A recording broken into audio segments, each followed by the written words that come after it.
Assalamualaikum warahmatullahi wabarakatuh. Saya Sylvia Agustina dari Prodi Manajemen dengan NIM 2892050022. Tujuan saya membuat video ini untuk memenuhi tugas project test ujian tengah semester 3 mata kuliah intermediate akunting dengan dosen pengampu Bapak Muhammad Rosidi SEMM. Di video kali ini ada dua materi yang ingin saya bahas. Yang pertama yaitu laporan laba rugi dan informasi yang berhubungan, dan yang kedua laporan posisi keuangan dan laporan arus kas. Materi yang pertama diambil dari bab 4, yaitu laporan laba rugi dan informasi yang berhubungan. Yang pertama, laporan laba rugi atau income statement merupakan suatu laporan yang dapat mengukur tingkat keberhasilan operasi perusahaan dalam periode kurun waktu tertentu. Laporan ini merupakan penyedia informasi yang kemudian diperlukan para investor maupun oleh kreditor dalam membantu menentukan prediksi baik jumlah, penetapan waktu, maupun ketidakpastian arus kas di masa yang akan datang. Investor maupun kreditor dapat memanfaatkan informasi yang terdapat di dalam laporan laba rugi untuk 3 hal. Yang pertama, mengevaluasi kinerja masa lalu perusahaan. Hal ini untuk mengetahui bagaimana kinerja perusahaan dan dapat membandingkannya dengan perusahaan pesaingnya. Yang kedua, memberikan dasar untuk memprediksi kinerja di masa depan. Hal ini untuk mengetahui informasi keuangan perusahaan di masa lalu dan dapat dijadikan dasar dalam melakukan prediksi kinerja dari perusahaan di masa depan. Yang ketiga, membantu menilai resiko atau ketidakpastian pencapaian arus kas di masa depan. Ini tentang informasi mengenai kondisi berbagai komponen laba seperti pendapatan, beban, dan kerugian.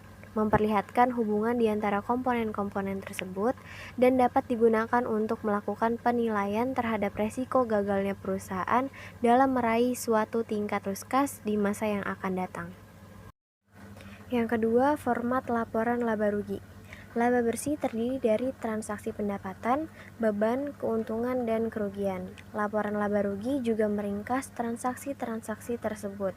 Ada 2 elemen dari laporan laba rugi, yaitu sebagai berikut. Yang pertama ada pendapatan atau income.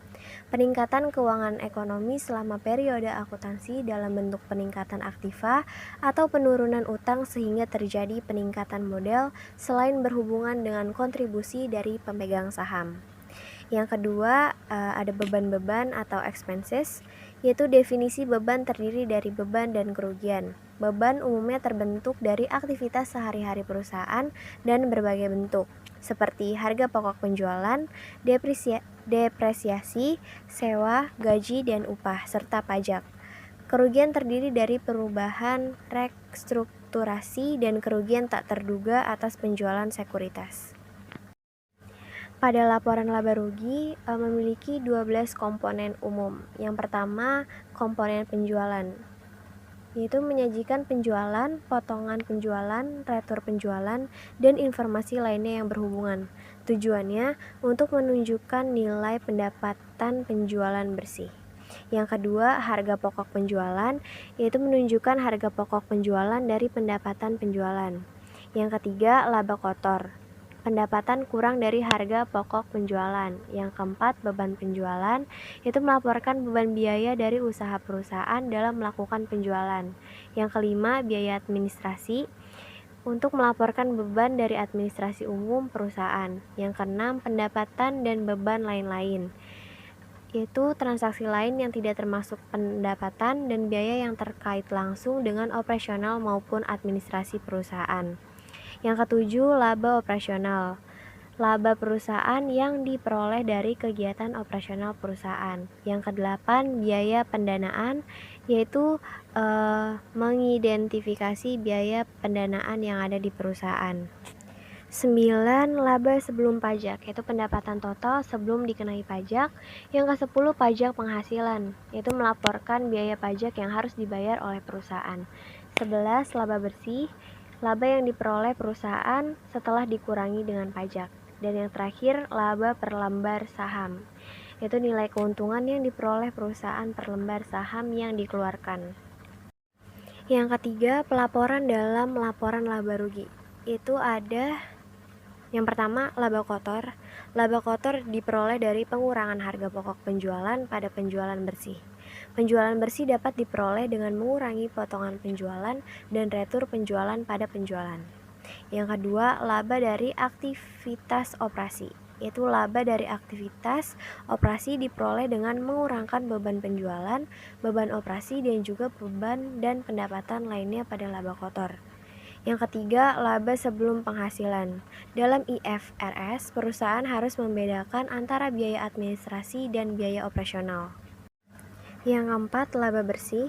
Laba bersih kita peroleh dari menjumlahkan seluruh pendapatan perusahaan dikurangi dengan seluruh biaya, baik biaya administrasi maupun biaya operasional pabrik, termasuk pajak. Dan yang terakhir, laporan perubahan modal. Laporan ini menunjukkan perubahan di setiap perubahan akun modal dan total modal untuk setiap periode. Item-item yang dimasukkan dalam laporan perubahan modal ini ada 3. Yang pertama, laba komprehensif selama periode. Yang kedua, iuran dan pembagian ke pemilik. Yang ketiga, rekonsiliasi jumlah tercatat setiap komponen modal dari awal sampai akhir periode. Untuk materi kedua yang kita bahas diambil dari bab 5, yaitu laporan posisi keuangan dan laporan arus kas.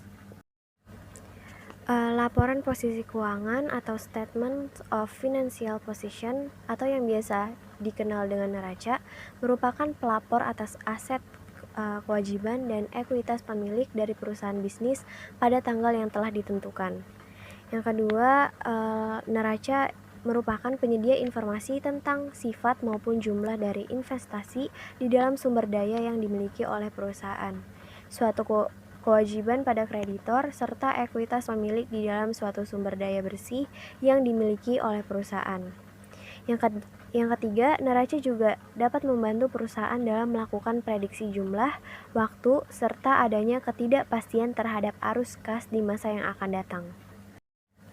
Neraca juga memiliki 4 kegunaan. Yang pertama, untuk menghitung laju keuntungan. Yang kedua, mengevaluasi struktur modal. Yang ketiga, menafsir resiko dan arus kas di masa mendatang. Dan yang terakhir, menganalisis likuiditas, solvensi, dan fleksibilitas keuangan perusahaan. Namun, neraca juga memiliki 3 keterbatasan. Yang pertama, sebagian besar aktiva dan kewajiban dicatat pada biaya historis. Akibatnya, informasi keuangan yang dilaporkan di dalam neraca mempunyai reliabilitas tinggi, namun juga mendapat kecaman sebab nilai wajar yang ada saat ini dan lebih relevan justru malah tidak dilaporkan. Yang kedua, menggunakan pertimbangan dan estimasi. Pertimbangan serta estimasi atau perkiraan harus dimanfaatkan dalam menentukan setiap pos yang kemudian dilaporkan ke dalam neraca perusahaan. Yang ketiga, beberapa pos dari nilai keuangan diabaikan. Neraca juga perlu mengabaikan beberapa pos yang merupakan suatu nilai keuangan, tetapi nilai tersebut tidak dapat dicatat secara aktif oleh perusahaan. Yang ketiga, klasifikasi neraca. Ada 6 klasifikasi neraca. Yang pertama, unsur-unsur dalam neraca. Unsur-unsur dalam neraca ini ada 3. Yang pertama, aktiva, kewajiban, dan ekuitas. Yang kedua, subklasifikasi. Ada 2, yaitu aset dan ekuitas dan liabilitas. Yang ketiga, aktiva tidak lancar. Umumnya terdiri dari investasi jangka panjang, properti, pabrik, serta peralatan, aktiva tak terwujud, serta aktiva lainnya. Yang keempat, aktiva lancar. Aktiva lancar atau current aset merupakan kas maupun aktiva lainnya yang diharapkan bisa dikonversi atau diubah menjadi kas, dijual kepada pihak lain, ataupun dikonsumsi pada 1 tahun atau pada 1 siklus operasi perusahaan. Hal itu bergantung pada yang mana yang kemudian bertahan paling lama. Aktiva lancar terdiri dari persediaan, piutang, beban dibayar di muka, investasi jangka pendek, dan kas dan ekuivalen kas. Yang kelima, ekuitas pemilik, dan yang terakhir, format neraca. Selanjutnya, laporan arus kas. Laporan keuangan adalah menafsir jumlah, waktu, dan ketidaktentuan arus kas. Yang keempat, tujuan laporan dari arus kas. Tujuannya itu sebagai wadah dalam penyediaan informasi yang relevan tentang penerimaan maupun pembayaran kas pada suatu perusahaan selama periode tertentu. Yang kelima, di bawah ini ada contoh dari isi dan format laporan arus kas. Yang keenam, pembuatan laporan arus kas. Pembuatan laporan arus kas berasal dari 3 sumber. Yang pertama, neraca komparatif perusahaan. Yang kedua, laporan laba rugi pada tahun sebelumnya. Dan yang ketiga, data transaksi yang terpilih. Langkah-langkah dalam membuat laporan keuangan antara lain sebagai berikut. Yang pertama, menentukan kas yang diperoleh dari suatu aktivitas atau yang digunakan oleh perusahaan dalam melaksanakan aktivitas operasinya. Yang kedua, menentukan kas yang diperoleh dari ataupun dipakai dalam suatu aktivitas investasi ataupun pembiayaan perusahaan. Yang ketiga, menentukan besarnya perubahan kas dalam periode berjalan perusahaan. Yang keempat, membuat rekonsiliasi terkait adanya perubahan kas dengan menggunakan saldo awal kas dan saldo akhir kas yang dimiliki oleh perusahaan. Ketujuh, kegunaan dari laporan arus kas. Tanpa adanya kas, sebuah perusahaan tidak akan bisa bertahan. Arus kas dari operasi yang pertama, jumlah yang tinggi. Perusahaan dapat menghasilkan kas yang cukup untuk membayar tagihan. Yang kedua, jumlah yang sedikit. Perusahaan mungkin bisa meminjam atau mengeluarkan sekuritas kepemilikan untuk membayar tagihan. Sekian dari materi yang saya sampaikan pada video ini. Mohon maaf bila ada kekurangan atau salah dalam hal penyampaian.